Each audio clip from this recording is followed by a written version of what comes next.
ini agak kocak ya. Dari kubu sebelah ada yang menggiring opini katanya Ruben Onsu yang ingin menjatuhkan Sarwenda mantan istrinya. Sebentar, sebentar. Ini bukannya kebalik ya? Justru mantan istrinya si S inilah dan juga keluarganya yang ingin menjatuhkan nama baik Ruben Onsu. Dari mulai Ruben Onsu yang sulit yang mendapatkan akses bertemu dengan dua putri kandungnya, sampai muncul cuplikan rekaman dengan kata-kata yang tidak pantas yang keluar dari mulut si mantan istrinya, dengan menyebut mantan suaminya ini dengan sebutan, dan juga bilang merasa tertipu selama ini. Yang bikin kita bingung, lo tuh merasa tertipu dari mananya? Karena selama lo hidup 11 tahun sama Ruben, lo dikasih dua buah hati yang cantik-cantik. Dan nggak sampai situ aja, lo tuh dinafkahi sama Ruben sampai miliaran. Ya, lo dapet rumah mewah, dapet mobil mewah, lo nikmatin hasil semua perusahaan-perusahaannya Ruben. Lo ketipu dari mananya sih? Ruben yang kita semua tahu itu dia adalah orang yang bekerja keras, ayah yang bertanggung jawab, ya suami yang bertanggung jawab. Kepala bisa jadi kaki, kaki bisa jadi kepala. Ya. Siang jadi malam, malam jadi siang tuh dia buat siapa? Buat lu sama anak-anak. Terus lu pakai bilang, gue juga nggak butuh duit. Lu udah nikmatin duitnya Ruben. Sampai lu bisa jadi sekarang itu juga karena duitnya Ruben. Belum lagi pacar lo yang sekarang ini juga ikut menikmati hasil keringatnya Ruben. Bener gak? Ditambah lagi nih, adiknya si mantan istrinya ini, yang kayak juga pernah ikut ngerasain keringatnya si Ruben, tapi malah ngejatuhin si Ruben, coba lu pikir. Terus pakai bilang, Ruben tuh cemburu aja ngeliat kebahagiaan mantan istri. No, Ruben tuh nggak cemburu. Dan gue rasa dia hanya takut anak-anaknya nanti terkontaminasi sama kelakuan mantan istrinya sama pacar barunya. Terus muncul video permintaan maaf lu. Tapi sorry to say ya, tanpa lu menyebutkan nama Ruben, dengan meminta maaf Ruben secara langsung dalam video itu tidak sah menurut kita. Dan ini terakhir ya, the last but not the least. Jujur gue masih ragu ya, maaf kalau misal gue salah. Video permohonan maaf lu, ya, itu benar-benar lu lakuin sendiri, atau itu hanya teknologi artificial intelligence? Atau, ya, ini kekuatan jahat emang kita harus hancurkan sih. Kekuatan jahat harus kita hancurkan. Biarpun memang nggak mudah ya guys. Yang aku sangat miris ya teman-teman ya. Dari kasusnya ini, kasus RO melawan si SW ini ya. Anak-anaknya jadi korban, itu udah jelas.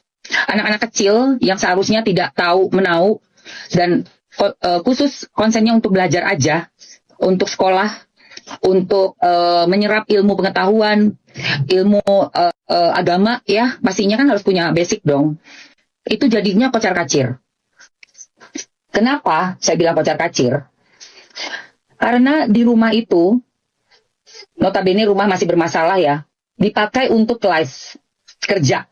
Dan anak kecil mondar-mandir bisa masuk ke dalam rumah itu, di ruangan untuk bekerja, untuk live itu, dan membaca semua komen-komen apapun, dan berapapun. Anak-anak bisa masuk ke situ. Udah gitu, live-nya si Musang Berehong ini, banyak sekali adegan-adegan dewasa, yang mana diperankan oleh mereka berdua. Bayangkan ya, ada anak kecil di situ, mereka bisa masuk anytime ke dalam ruangan untuk live, membaca komen, masuk in frame, bahkan ada beberapa yang udah di live-nya ya, yang udah di-download oleh penonton, dan dijadikan sebagai barang bukti juga, mungkin ya, untuk nanti dipertimbangkan lagi oleh KPAI, atau siapalah pihak-pihak yang berwenang ya dalam hal ini, melihat lagi bahwa diduga eksploitasi anak. Saya kemarin ada komen, ada dalam satu live, ya, si CEO membawakan brandnya, lalu datang ke studionya mereka, studio brand itu, brand C ya, dan di situ si mantan istri bawa anaknya yang nomor 2. Dia kelihatan gak enak mukanya, kelihatan kayak gak nyaman. Lalu si CEO nanya, bantu live ya? Enggak. Dijawab enggak oleh anaknya. Karena menurut aku penting sekali, mental anak itu penting sekali buat dijaga. Yang datang ke tempat pesugihan terus melakukan ritual dan katanya itu hanya gimmick dan konten. Emang setan di sana ya, di sana itu mengerti itu hanya konten. Kalau kalian sudah melakukan ritual di sana, otomatis kalian tuh sudah melakukan perjanjian dengan sana gitu loh. Jadi kalau misalnya ada yang dikejar gitu, misalnya ada yang mau dikorbankan atau apa, ya wajar saja. Emang setan mengenal dunia konten kreator? Enggak gitu kan ya. Jadi kalau kalian sudah merasakan dan sudah melakukan ritual ya di tempat pesugihan, itu secara otomatis sudah melakukan perjanjian dengan hati-hati, jangan suka sembarangan pergi ke tempat seperti itu. Oke, banyak yang bertanya-tanya apa perbedaan santet, perbedaan telu, atau perbedaan guna-guna. Kalau guna-guna itu yang diserang adalah mental, ya, mentalnya seperti terganggu, seperti orang mimpi buruk, halusinasi, atau seperti ada yang mengawasi, badannya sakit-sakitan, tapi kalau ke dokter tidak terinfeksi, itu guna-guna. Nah, sementara yang dialami Rube Onsu dalam penglihatan saya itu ya, jadi itu menyakiti secara fisik, jadi bisa kelihatan secara medisnya, entah itu bagian kepala, bagian dada, intinya bagian tubuh ya yang tersakiti, dan kalau ke dokter itu bisa terinfeksi itu. Jadi guna itu apa? Fisiknya supaya si korban menderita berkepanjangan ya, itu perbedaannya. Kan tetapi perbedaannya telu adalah tujuannya tepat pada sasaran, bisa hitungan detik, menit, jam, bahkan hari ya, seperti itulah telu. Gini ternyata, oh kukira dulu tuh cuman film, ternyata kisah nyata. Kan si doi dulu itu kan sakit-sakitan mulu ya, sampai ke ustad lah, ke dukun lah, ke sini ke sono, ke sini berobat. Untung ini udah bisa sembuh. Oh kan dulu simpang siurnya kan yang ngerjain itu teman deket, pokoknya teman deket. Oh ternyata keluarganya sendiri. Gue tahu ternyata niatnya busuk. Iya biar kakak iparnya terus nguasain hartanya. Iya gue tahu, karena kagak suka kan, karena kakak ipar lo yang cong itu, yang lo katain cong-cong itu, biar cepet terus hartanya lo kuasai. Oh my god, oh begono, kukira cuman itu doang. Apa ya itu ya, cuman film, ternyata kisah nyata. Ampun, lu jahat banget, serem banget. Lu sama keluarga lu menyeramkan. Ya ampun, lu perlapindo diangkat-angkat, dicuci, dibersihin, di steam, diapain gitu. Nggak tahu banget lu. Yang ngikutin Ruben Onsu, pasti kalian tahu cerita mistis yang dialami oleh Ruben Onsu.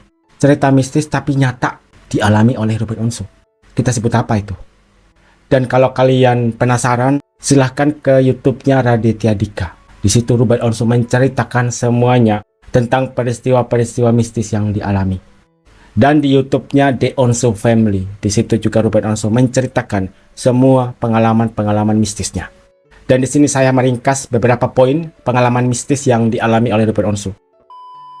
Yang pertama, ketika ada orang yang mau bantu Ruben Onsu untuk terlepas dari semua gangguan-gangguan itu, orang yang mau bantu itu malah celaka. Pernah ada seorang pendeta yang ingin membantu Ruben Onsu, tapi katanya pendeta itu malah kecelakaan. Kemudian ada juga orang pintar dan sudah berpengalaman untuk mengusir roh-roh jahat, malah ikut celaka. Kemudian sahabatnya sendiri, Ivan Gunawan, menawarkan tempat tinggal sementara kepada Ruben Onsu dan keluarganya. Ivan Gunawan yang biasanya nggak takut sama hal-hal begituan, tiba-tiba mengalami peristiwa seperti rasa gelisah, ketakutan tanpa sebab.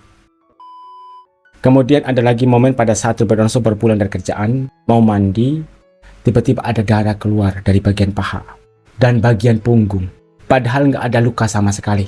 Karena ketakutan, akhirnya Ruben Onsu memanggil istrinya pada saat itu, yaitu SW. Dan SW sempat bilang, mungkin ada luka. Dan SW ini katanya tipe orang yang nggak percaya sama hal begituan. Mungkin ada luka, karena saya juga sering kali mengalami hal itu, tiba-tiba keluar darah, padahal ada luka.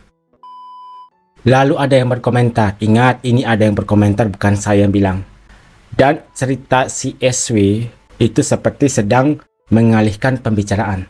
Dari cerita SW mencoba mengalihkan, yang katanya nggak mungkin, nggak ada luka tiba-tiba ada darah. Saya juga pernah mengalami hal itu, ada luka tiba-tiba keluar darah tanpa kita sadari. Dan ada komentar, adanya dugaan pengalihan dari SW. Lalu ada yang melanjutkan, kalian yang menyimpulkan sendiri ya. Kata Mas Ruben pernah melihat ada makhluk tinggi besar.